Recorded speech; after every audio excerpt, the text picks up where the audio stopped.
ශාල ප්‍රශ්න කීපයක් නිර්මාණය වෙමින් පවතිනවා. මේ නිර්මාණය වෙලා තියෙන ප්‍රශ්න අතරින් අපේ විදේශ විනිමය අර්බුදය හරහා ඇතිවෙලා තියෙන ප්‍රධානම ප්‍රශ්නය තමයි මේ ජනතාවගේ මූලික අවශ්‍යතා ඉෂ්ට කර ගැනීමට තිබෙන අපහසුතාවය. අද මේ අපේ ජනතාවගේ මූලික අවශ්‍යතා ඉෂ්ට කර ගැනීම සඳහා මේ සියලු ජනතාවට පෝලිම් වල ඉන්න සිදු වෙලා තියෙනවා. මේකේ තියෙන කනගාටුදායකම තත්ත්වය තමයි මේ පෝලිං වල ඉන්න අතරේ ජනතාව මියදී යන බවත් අපිට වාර්තා වෙනවා. මේ තත්ත්වය ඇති වෙලා තියෙන්නේ මේ රජයට සහ අනිකුත් දේශපාලන පක්ෂවල් වලට මේ රටේ තියෙන අර්බුද වලට පැහැදිලි විසඳුමක් විනීතභාවයකින් යුක්තව සහ විශ්වාසය ගොඩනැගෙන ආකාරයට ඉදිරිපත් කිරීමට හැකියාව ලැබී නැතිකමයි. ඉතින් මේ හරහා වෙලා තියෙන්නේ මේ ජනතා විරෝධය ගොඩනැගෙනමින් පවතින එක. ජනතා විරෝධය රැල්ලක් බවට පත් වෙලා තියෙනවා. මේ ජනතා විරෝධයේ රැල්ල මේ විදිහට ගියොත් වර්ධනය වෙනවා මිසක මේක සමනය වෙන ලක්ෂණ පහළ වෙලා නැහැ. ඉතින් මේ ජනතා විරෝධය මේ විදිහට ඉහළ ගියොත් එහෙම සමභාවිතාවය වැඩි වුණොත් මේ හරහා ඇතිවෙන ප්‍රතිඵලය තමයි ආණ්ඩුව කඩා වැටෙනවට අමතරව රාජ්‍ය කඩා වැටීමේ ලොකු සම්භාවිතාවයක් ඇතිවීම. මොකද ආණ්ඩුව කඩන් වැටුනොත් ආණ්ඩුවක් කාට හරි පිහිටවන්න පුළුවන්. නමුත් රාජ්‍යය කඩන් වැටුනොත් රාජ්‍ය නැවත ගොඩ ගැනීම ඉතා අභියෝගකාරී ප්‍රශ්නයක් බවට පත් වෙනවා.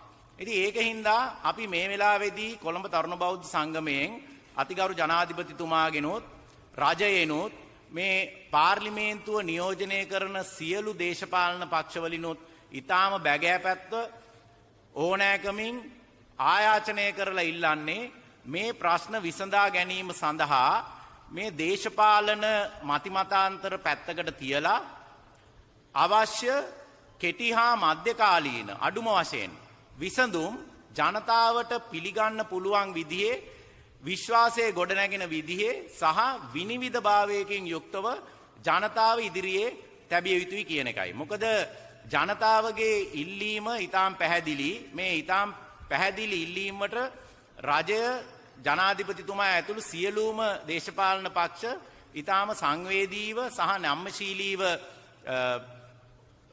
බලන්න ඕනේ. මේ ප්‍රශ්න දිහා බලන්න ඕනේ. මේ ප්‍රශ්නවලට සංවේදී සහ නම්‍යශීලී විදිහට යම්කිසි උත්තරයක් ලබා දෙන්න ඕනේ. මොකද ජනතාවගේ බලාපොරොත්තුව තමයි මේ පසුගිය දශක කීපය තුලදී ඇති වෙලා තියෙන තත්ත්වය ගැන තියෙන අවිශ්වාසය. මොකද ජනතාව විශ්වාස කරනවා පසුගිය දශක කීපය තුලදී මේ රාජ්‍ය යන්ත්‍රණය ලංකාවේ ජනතාවගේ විශ්වාසය ගොඩනැගෙන විදිහට විනිවිදභාවයකින් ජනතා අවශ්‍යතා ඉෂ්ට වෙන ආකාරයට ක්‍රියාත්මක වෙලා නැහැ කියලා. ඉතින් රජයට තියෙන ප්‍රධානම වගකීම තමයි මේ ජනතා ඉල්ලීමට කන් දීලා ජනතා ඉල්ලීමට සංවේදී වෙලා මේ රාජ්‍ය යන්ත්‍රණයේ පුළුල් වෙනස්කම් ඇති වෙන විදිහේ වැඩපිළිවෙලක් ජනතාව ඉදිරියේ තබන එක. මේ පුළුල් වැඩපිළිවෙල තබන අවස්ථාවේදී අපි ඉල්ලා සිටින්නේ ඉතා කාරුණිකව ජනතාවගේ විශ්වාසය ගොඩනැගෙන විදිහට විනිවිදභාවයකින් යුක්තව මේ සියලු දේශපාලන පක්ෂ සම්බන්ධ කරගෙන මේ වැඩපිළිවෙල ඉදිරිපත් කරන්නයි කියන එකයි. මොකද එහෙම මේ වැඩපිළිවෙල ඉදිරිපත් කළේ නැත්නම් මේ විරෝධතා රැල්ල තව දුරටත් වර්ධනය වෙලා මේ ආණ්ඩුව විතරක් නෙමේ රාජ්‍යයම කඩා වැටෙන තත්ත්වයකට පත් වෙලා මුළු රටම ආරාජික වෙන තත්ත්වයකට පත් වෙන්න පුළුවන්. Today Sri Lanka is facing series of very serious problems. As a result of the foreign currency crisis we have, one of the problems that has arisen is that people of this country find it difficult to fulfill their basic needs. To fulfill their basic needs, people of this country have to wait in long queues. The most pathetic situation is that we hear that some people fall dead while waiting in the queues. So as a result of this, there is a wave of protest by the people, resentment by the people. There are disgruntled people who are taking to streets against this situation. So the people's voice is very clear. What people think is, for the last few decades, the government machinery has not functioned in a proper manner as to fulfill the aspirations of the people. So what people need is for the government to come up with a concrete plan to address the needs of the people. I think on behalf of the YMBA, what we have to say is that the government, His Excellency the President, and all political parties represented in Parliament have a duty and an obligation to work together, putting aside political differences, to come up with a roadmap to address the pressing issues faced by the people. People can no longer wait in queues to fulfill their basic needs. And as a result, their livelihood is getting affected, their income is getting affected. So the people are taking seats, and in all probability, this wave of protest will increase and it intensify. Actually, we don't see any signs of these protests subsiding. So I think what we have to understand is that we need to address these issues, and we appeal very humbly to His Excellency the President, the government, and also all political parties that are represented in Parliament to come up with a viable solution in a very transparent and a credible manner, so that people can repose confidence in the program of work presented by the government. Then, අපි මේ කොළඹ තරුණ බෞද්ධ සංගමයෙන් මේ පිළිබඳව අදහස් ප්‍රකාශ කරන්නේ මේ කොළඹ තරුණ බෞද්ධ සංගමයට මේ අදහස ප්‍රකාශ කිරීමට හොඳ පසිබුමක් තියෙන හින්දා. මොකද මේ කොළඹ තරුණ බෞද්ධ සංගමයේ 1898 පටන් ගන්නකොට මේ තරුණ බෞද්ධ සංගමේ සභාපති හැටියට පත් වෙන්නේ මේ මගේ වම් අත පැත්තේ ඡායාරූපයේ ඉන්න ශ්‍රීමත් ඩී.බී. ජයතිලක මහත්මයා. ඒ මහත්මයා බෞද්ධයෙක්. ඒ වගේම මේ ආයතනයේ ප්‍රථම ලේකම්වරයා හැටියට පත් වෙන්නේ මගේ මේ දකුණු අත පැත්තේ ඡායාරූපයේ ඉන්න සී.එස්. දිසානායක කියන මහත්මයා. ඒ මහත්මයා කතෝලිකයෙක්. එතකොට මේ කොළඹ තරුණ බෞද්ධ සංගමයේ 1898 අවුරුදු 124කට ඉස්සෙල්ලා ස්ථාපිත කරන්නේ කතෝලිකයෝ සහ බෞද්ධයෝ එක්කහුව වෙලා. කතෝලිකයෝ සහ බෞද්ධයෝ එක්කහුව වෙලා හදන්නේ කොළඹ තරුණ බෞද්ධ සංගමය. මේ කොළඹ තරුණ බෞද්ධ සංගමය ඒ විදිහට ස්ථාපිත කරන එකේ ලොකු අදහසක් තියෙනවා. ඒ වගේම වැදගත්කමක් තියෙනවා. ඒ වැදගත්කම තමයි මේ කොළඹ තරුණ බෞද්ධ සංගමය අවුරුදු 124කට ඉස්සෙල්ලා හැදුවේ බෞද්ධ ධර්මය ප්‍රචලිත කිරීම ප්‍රධාන අරමුණ හැටියට තියාගෙන උනත් ඒට අමතරව හුඟක් අරමුණු මේ තරුණ බෞද්ධ සංගමය ස්ථාපිත කිරීම පිටිපස්සේ තිබුණා. ඒ අරමුණු තමයි මේ රටේ ඒ වෙනකොට බ්‍රිතාන්‍ය අධිරාජ්‍යවාදයත් එක්කලා තිබිච්ච අභියෝගවලට මුහුණ දෙන්න පුළුවන් ශක්තිමත් සංවිධානයක් හදන එක. ඉතින් ඒ සංවිධානය තමයි කොළඹ තරුණ බෞද්ධ සංගමය හරහා හැදුවේ. පසු කාලීනව මේ ආයතනයත් එක්ක බොහොම ළඟින් වැඩ කරපු පුද්ගලයෝ තමයි පොන්නම්බලම් අරුණාචලම්, ටී.බී. ජයා, ඊට පස්සේ සිරිල් ඩිසෝයිසා, එෆ්.ආර්. සෙනනායක, අර්නස් ඩිසිල්වා, ඒ වගේ පුද්ගලයෝ. ඉතින් මේ පුද්ගලයෝ එක්කහුව වෙලා මේ කොළඹ තරුණ බෞද්ධ සංගමය හරහා මේ රටට ලොකු සේවයක් කළා. දැන් අපි ඒ සේවය ඉදිරියටත් කරන්න අප කැප වෙලා ඉන්නවා. මේ කොළඹ තරුණ බෞද්ධ සංගමය මේ ප්‍රශ්නය පිළිබඳව දැනුවත් උනේ 2019 වර්ෂයේ ඉඳලා. මොකද 2019 වර්ෂයේදී තමයි අපි මේ පාස්කු ප්‍රහාරයට පස්සේ ලංකාවේ ජාති සහ ආගම්වාදය ඇවිස්සෙන වෙලාවකදී කොළඹ තරුණ බෞද්ධ සංගමය නිර්භයව ජාති භේදය සහ ආගම් භේදය ප්‍රතික්ෂේප කරන වැඩසටහනක නියැලුණා. අපි ප්‍රසිද්ධියේම ප්‍රකාශ කළා කොළඹ තරුණ බෞද්ධ සංගමය හරහා අපි ආගම්වාදය මේ රටේ ව්‍යාප්ත වෙනවට අකමැති, ඒ වගේම ජාතිවාදය ව්‍යාප්ත වෙනවට අකමැති කියන එක. ඊට පස්සේ අපි ඒ සම්බන්ධයෙන් ලොකු කතිකාවක් මේ සමාජ සංවිධානත් එක්ක ඇති කරගත්තා. අපි මේ ජාතිවාදය සහ ආගම්වාදය මේ රටෙන් ප්‍රතික්ෂේප කරන්න ඕනයි කියලා. අද වෙනකොට ඒ තත්ත්වය සෑහෙන දුරකට ඇති වෙලා තියෙනවා. මොකද අපේ ජනතාව පෝලිම් වල ඉන්නේ ජාති, ආගම් සහ කුලමල වේද වලට බෙදිලා නෙමෙයි. ඔක්කොම එකට පොලිමේ ඉන්නේ. ශ්‍රී ලාංකිකයෝ හැටියට පොලිමේ ඉන්නවා. එක ශ්‍රී ලාංකික හඬයි තියෙන්නේ. අපි ඇත්තටම අපකැප වෙලා ඉන්නේ මේ ශ්‍රී ලාංකික හඬ ගොඩනගන්න. අපි මේ තත්ත්වය මේ රටේ මේ තත්ත්වය උදා වෙනවයි කියලා දැනගත්තේ මේිට මාස 8කට 10කට විතර ඉස්සෙල්ලා. මේ කොරෝනා වසංගතය රට වෙලා ගන්න වෙලාවේදී රටේ රෝහල් වලට අවශ්‍ය සෞඛ්‍ය උපකරණ හිඟයක් ඇති වෙලා තියෙනකොට කොළඹ තරුණ බෞද්ධ සංගමය මිලියන ගාණක් වැය කළා මේ රෝහල් වලට අවශ්‍ය උපකරණ ලබා දෙන්න. ඒ ලබා දෙන ව්‍යාපෘතිය හරහා අපි ලංකාවේ හැමතැනම ඇවිද්දා. අපි ලංකාවේ ඉන්න විවිධ ආගමික පූජක පක්ෂ හම්බ වුණා. බෞද්ධ ස්වාමීන් වහන්සේලා ඇතුළු සියලුම පූජක පක්ෂවල ස්වාමීන් වහන්සේලා හම්බුණා. තරුණ තරුණියන් හම්බුණා. රාජ්‍ය සේවකයෝ හම්බුණා. එතකොට අපිට දැනගන්න හම්බුණා මේ ජන කොටස් වල තියෙන අසහනය මොකක්ද කියලා. අපි මාස 8කට ඉස්සෙල්ලා විතර අපි මේ ගැන කතා කරන්න පටන් ගත්තා. මේ තරුණ අසහනය කියන එකේ යම්කිසි අවස්ථාවකදී ඉතා බරපතල තත්වයකට පත් වෙනවායි කියලා. අද ඒ තත්වයට රට පත් වෙලා තියෙනවා. අපි ඒ තත්වය සමනය කරන්න අපිට පුළුවන් හැම ක්‍රියාමාර්ගයක්ම අපේ මට්ටමින් අරන් තියෙනවා. කොළඹ තරුණ බෞද්ධ සංගමයේ මට්ටමින් අරන් තියෙනවා. ඒ ක්‍රියාමාර්ගවල කොටස් හැටියට තමයි අපි බෞද්ධ ස්වාමීන් වහන්සේලාට ඉංග්‍රීසි අධ්‍යාපනය ලබා දෙන වැඩසටහනක් මාස 6කට විතර ඉස්සෙල්ලා පටන් ගත්තේ. ඒ මොකද අපිට ස්වාමීන් වහන්සේලාව තරුණ බෞද්ධ සංගමයට සම්බන්ධ කරලා මේ රටේ ඇති වෙන ප්‍රශ්නය පිළිබඳව යම්කිසි දැනුවත් කිරීමක් කරන්න අවශ්‍යතාවය ඇති වෙච්ච හින්දා. ඒ සමගම අපි තරුණ අසහනයට උත්තරයක් හැටියට අපෙන් දෙන්න පුළුවන් උත්තරයක් හැටියට අපි මේ තරුණයන්ගේ ව්‍යවසායකත්වය දියුණු කරන්න පුළුල් වැඩසටහනක් ආරම්භ කළා. විශේෂයෙන්ම ඩිජිටල් තාක්ෂණය හරහා කොහොමද ව්‍යවසායකත්වයේ දියුණු කරන්න කියන එක පිළිබඳව අපේ තරුණ තරුණියන් දැනුවත් කරන්න පුළුල් වැඩසටහනක් අපි ආරම්භ කළා. ඒයින් නැවතුන්නේ ඊට පස්සේ අපි මේ තරුණ තරුණියන් සම්බන්ධ කරගෙන මේ තරුණ තරුණියන්ව කොහොමද ලංකාවේ බැංකු ක්ෂේත්‍රයත් එක්ක සම්බන්ධ කරන්නේ කියලා හිතලා අපි ඒ සම්බන්ධයෙන් වැඩසටහනක් ක්‍රියාත්මක කළා. ඒ සියලු දේවල් කළේ මේ අපේ තරුණ තරුණියන්ට ඇති වෙන අසහනයෙන් මේ තරුණ තරුණියන් උදවා ගන්න.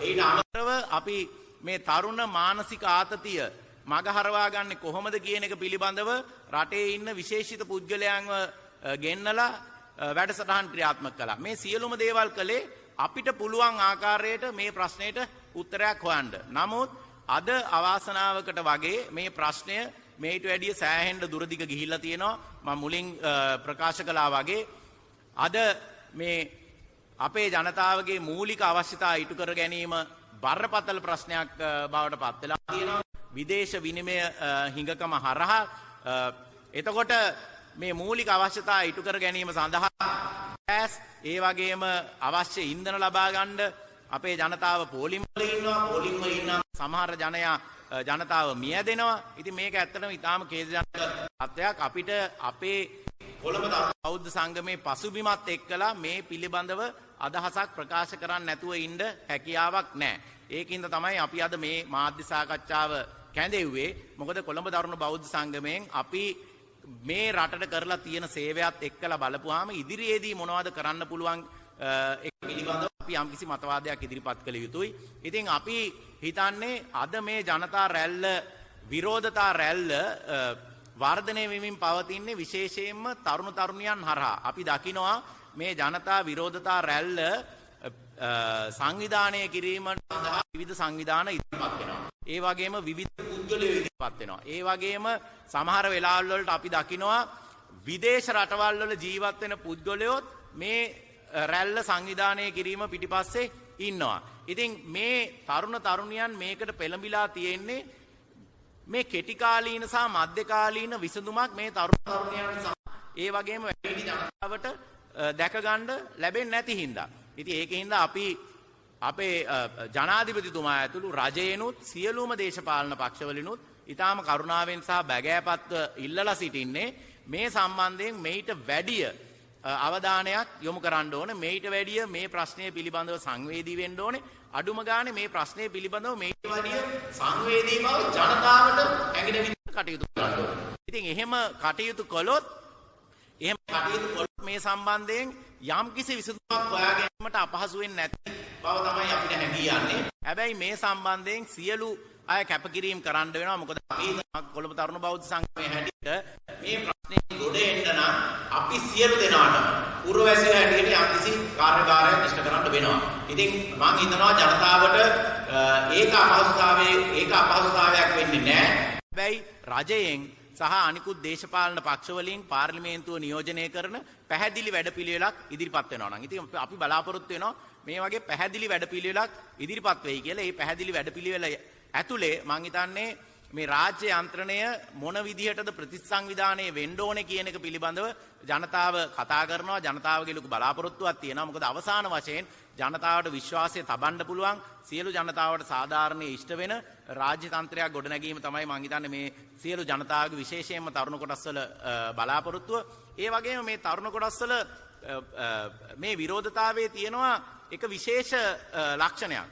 මේ තරුණ කොටස් ඇත්තටම ඉල්ලා සිටින්නේ සදාචාරවත් සහ ගුණගරුක පාලනයක්. ඉතින් මේ සදාචාරවත් සහ ගුණගරුක පාලනයක් පිළිබඳව අපි මාස ගාණක් තිස්සේ කොළඹ තරුණ බෞද්ධ සංගමයෙන් කතා කළා බෞද්ධ දේශපාලන දර්ශනය හරහා. මොකද කොළඹ තරුණ බෞද්ධ සංගමයේ හැම වෙලේම නැගී සිටින්නේ කොළඹ බෞද්ධ දේශපාලන දර්ශනය වෙනුවෙන්. එහෙම නැතුව අපි පුද්ගලයෙක්ගේ දේශපාලන දර්ශනයක් වෙනුවෙන්වත් එහෙම නැත්නම් යම්කිසි දේශපාලන පක්ෂයක දේශපාලන දර්ශනයක් වෙනුවෙන්වත් අපි ඉදිරිපත් වෙන්නේ නැහැ. කොළඹ තරුණ බෞද්ධ සංගමයේ හැම වෙලාවෙම ඉදිරිපත් වෙන්නේ බෞද්ධ දේශපාලන දර්ශනය වෙනුවෙන්. ඒ වගේම අපි මේ සියලුම ආගමික නායකයන්ගෙනුත් ඉල්ලා සිටිනවා තම තමුන්ගේ ආගමික දේශපාලන දර්ශනය වෙනුවෙන් නැගී සිටින්න කියලා. මොකද මං හිතනවා මේ රටේ මේ ඇති වෙලා තියෙන තත්වයට එක හේතුවක් තමයි සමහර අවස්ථාවලදී අපේ ගරුතර පූජ්‍ය පක්ෂය සියලුම ආගම්වල පූජ්‍ය පක්ෂයන්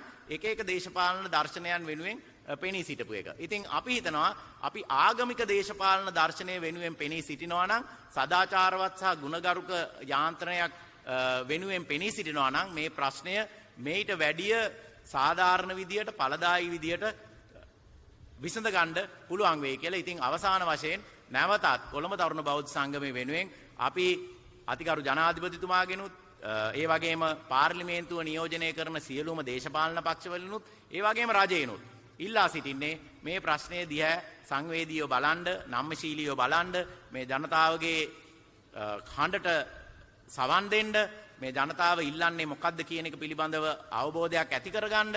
ඉතින් මේ තරුණ ජනතාවගේ ඉල්ලීම් ඉෂ්ට වෙන විදිහේ එහෙම නැත්නම් අඩු ගානේ මේ තරුණ ජනතාවගේ බලාපොරොත්තු ඉහළ නැංවෙන විදිහේ වැඩපිළිවෙලක් මේ තරුණ ජනතාවට ඉදිරිපත් කරන්න. එහෙම ඉදිරිපත් කරන්න හැකියාවක් ලැබුණොත් මම හිතනවා මේ ප්‍රශ්නය මේට වැඩිය සාධාරණ විදිහට निराකරණය කරලා අපිට සෞභාග්‍යමත් ශ්‍රී ලංකාවක් ගොඩනැගීම සඳහා මේ සියලු ජන කොටස් වල සහයෝගය ලබා ගන්න පුළුවන් වෙයි කියලා. ඒක තමයි ඇත්තටම කොළඹ තරුණ බෞද්ධ සංගමයෙන් අපිට දෙන්න තියෙන පණිවිඩය. මෙතෙන්ට පැමිණි ඔබ සියලු දෙනාටම බොහොම ස්තුතියි.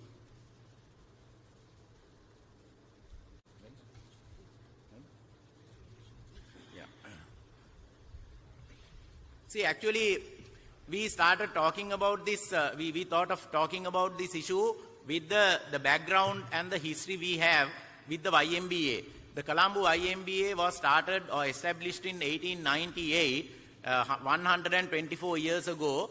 And when this was established, our first president was Sir D.B. Jayatilaka, whose picture is on my left-hand side. He was a Buddhist. Then the first secretary of the Colombo IMBA, whose picture is on my right-hand side, was Mr. C.S. Disanayaka. He was a Catholic. Actually, the Colombo IMBA was started in 1898 by Buddhists and Catholics as a joint project. This has a special historical significance. The objective of starting the Colombo IMBA was not only to propagate Buddhist values in this country, but also to create a platform to face the challenges faced by the country under the British rule.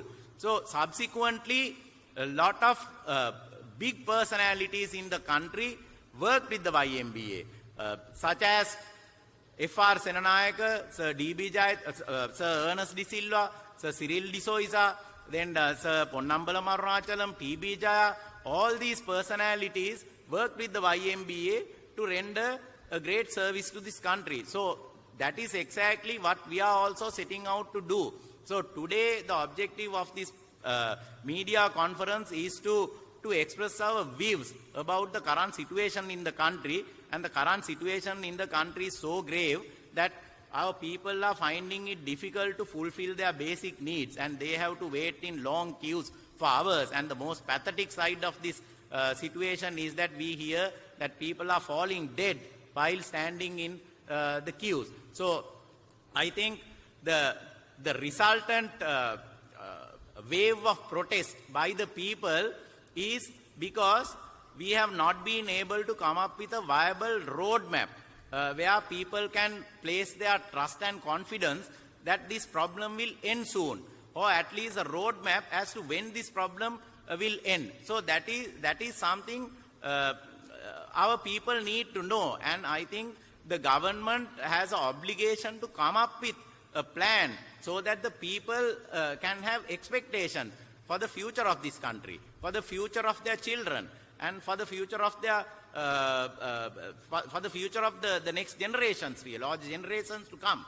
So there is a great need that we have that we come up with a solution to address these problems. And one of the biggest problems we have, actually what we are seeing through these protests, is that these young people are asking for a ethical and a law-abiding system of government. And I think it is incumbent upon His Excellency the President, the government, and all the other political parties represented in Parliament to come together, shedding their political differences, to deliver a solution like that.